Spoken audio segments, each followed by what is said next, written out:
అందరికీ నమస్కారం అండి.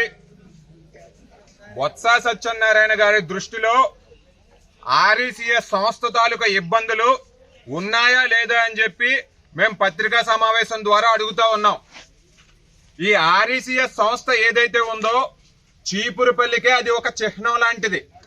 40 సంవత్సరాలుగా స్వయం ప్రతిపత్తి స్టేటస్ తనకంటూ ఉంటూ ఈ ప్రాంతాల్లో ఉన్న రైతులందరికీ కూడా ఎంతో మేలు చేసిన సంస్థ ఇది. ఇటువంటి సంస్థ ఈ రోజున ఏపీఈపీడీసీఎల్ లోకి ఎందుకు విలీనమైంది? బొత్స సత్యనారాయణ గారిని ఇదే ప్రశ్న కనుక అడిగాము అంటే తికమక సమాధానాలు చెప్తూ ప్రజలందరినీ కూడా అయోమయానికి గురి చేస్తున్న మాట వాస్తవం. ఎందుకంటే ఈ రోజున ప్రజలు అడిగారు అంటే రెస్కోవా ఆర్ఈసీఎస్ ఎక్కడ విలీనం అయిపోయిందని చెప్పి బొత్స సత్యనారాయణ గారు అంటున్నారు. కానీ ప్రజలకు సంబంధించిన ఎలక్ట్రిసిటీ బిల్స్ అయితే బోర్డు తరపు నుంచి వస్తా ఉంది. ఈ రోజున మనం చూసామంటే ఈ ఆర్ఈసీఎస్ సంస్థ అనేది అనకాపల్లిలో ఉంది, కుప్పంలో ఉంది, చీపురుపల్లిలో ఉంది. కుప్పానికి సంబంధించి నెలసరి బిల్ వచ్చిందంటే ఈ రకంగా రెస్కో లిమిటెడ్ నుంచి వస్తా ఉందండి. ఇది కుప్పంలో గత నెల వచ్చిన బిల్లు. మరి చీపురుపల్లికి సంబంధించి ఈస్టర్న్ పవర్ డిస్ట్రిబ్యూషన్ కంపెనీ నుంచి ఎందుకు వస్తా ఉంది? బొత్స సత్యనారాయణ గారు, మీకు ఒకటే డైరెక్ట్ గా అడుగుతా ఉన్నాను. ప్రజల మధ్యలోకి వచ్చి గుండెల మీద చెయ్యేసుకుని అవును ఆర్ఈసీఎస్ నేను విలీనం చేశానంటే విలీనం చేశానని చెప్పండి. ఒకవేళ విలీనం చేయలేదంటే విలీనం చేయలేదని చెప్తూ ఏపీఈపీడీసీఎల్ లోంచి అధిక బిల్లులు ఎందుకు వస్తున్నాయో కూడా చెప్పండి. మీకు ఏ రకమైన చిత్తశుద్ధి కూడా చీపురుపల్లి ప్రజానికం మీద లేదు కాబట్టే దీన్ని కాపాడుకోలేకపోయారు. రెండో విషయం కూడా మీకు డైరెక్ట్ గా అడుగుతున్నాను. మీరే ఒక మంత్రి పదవి అనుభవిస్తా ఉన్నారు కదా, ఈ ఫైల్ ని ఆపాలనుకుంటే మీరు ఆపలేరా? ప్రజల ముందుకొచ్చి ఈ విషయం మీద సమాధానం చెప్పాల్సిందిగా తెలియజేస్తా ఉన్నాను.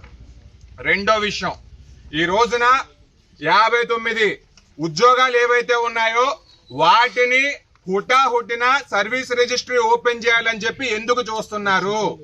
మీ ఎంపీ గారు బెల్లాన చంద్రశేఖర్ గారు 2 సంవత్సరాల క్రితం పత్రికా సమావేశం పెట్టి మరి ఇందులో తీవ్రమైన దోపిడీ జరిగిందని చెప్పారు. ఇందులో నకిలీ సర్టిఫికేట్లతో ఉద్యోగాలు ఇచ్చారన్న సంగతి కూడా చెప్పారు. మరి దీని మీద మంత్రి బొత్స సత్యనారాయణ గారు గాని అధికార యంత్రాంగం గాని ఎందుకని చెప్పి సమాధానం ఇవ్వలేకపోతా ఉంది? ఎందుకని చెప్పి వీళ్ళందరినీ కూడా హుటాహుట్న రెగ్యులరైజ్ చేయాలని చెప్పి చూస్తా ఉన్నారు. ఈ రోజున మనం చూసుకుంటే ఉత్తరప్రదేశ్ రాష్ట్రంలో పండిట్ మదన్ మోహన్ మాలవ్య విద్యాపీఠ్ అనేది అక్కడి నుంచి కూడా సర్టిఫికేట్లు తెచ్చుకున్నారు. ఈ సంస్థ 2012లో మూసివేశారు. అక్కడి నుంచి ఒక సర్టిఫికేట్ వచ్చిందంటే అది నకిలీ సర్టిఫికేట్ కాదా? అదే రకంగా ఢిల్లీలో లాల్ బహదూర్ శాస్త్రి ట్రైనింగ్ ఇన్స్టిట్యూట్ అనేది ఉంది. దీనికి ఎన్సిటివిటి గుర్తింపు లేదు. అంటే నేషనల్ వొకేషనల్ కోర్సెస్ ఏవైతే ఉంటాయో వాటన్నిటికీ కూడా ఎన్సిటివిటి నుంచి గుర్తింపు అనేది ఉండాలి. మరి అటువంటి గుర్తింపు లేని కళాశాలల నుంచి కూడా సర్టిఫికేట్లు తెచ్చుకుంటే ఎందుకోసం అని చెప్పి వాళ్ళని పర్మనెంట్ చేయాలని చూస్తున్నారు. దీని వెనకాతలు ఉన్న రహస్యం ఏంటో చెప్పాలి. బొత్స సత్యనారాయణ గారు, విజిలెన్స్ నివేదిక మీకు చిత్తశుద్ధి ఉంటే బయట పెట్టండి. విజిలెన్స్ నివేదిక కూడా ఇందులో తీవ్రమైన అక్రమాలు జరిగాయని, ఇందులో నకిలీ సర్టిఫికేట్లు ఉపయోగించారని చెప్పి చెప్తా ఉన్నా మీరు సర్టిఫికేట్ అది బయట పెట్టట్లేదు అంటే ఎందుకోసం దాస్తున్నారో తెలియజేయాల్సిన అవసరం ఉంది. బొత్స సత్యనారాయణ గారు, మీరు ప్రజల ముందుకు రావాలి. వీటి మీద ఈ సమాధానాలన్నిటికీ కూడా మీరు జవాబులు ఇవ్వాలి అని చెప్పి తెలియజేసుకుంటూ, ఇక చివరిగా ఇక్కడ జేఎల్ఎంస్ అందరూ ఎవరైతే ఉన్నారో వీళ్ళు గత కొద్ది రోజులుగా వాళ్ళ హక్కుల కోసం పోరాటం చేస్తా ఉన్నారు.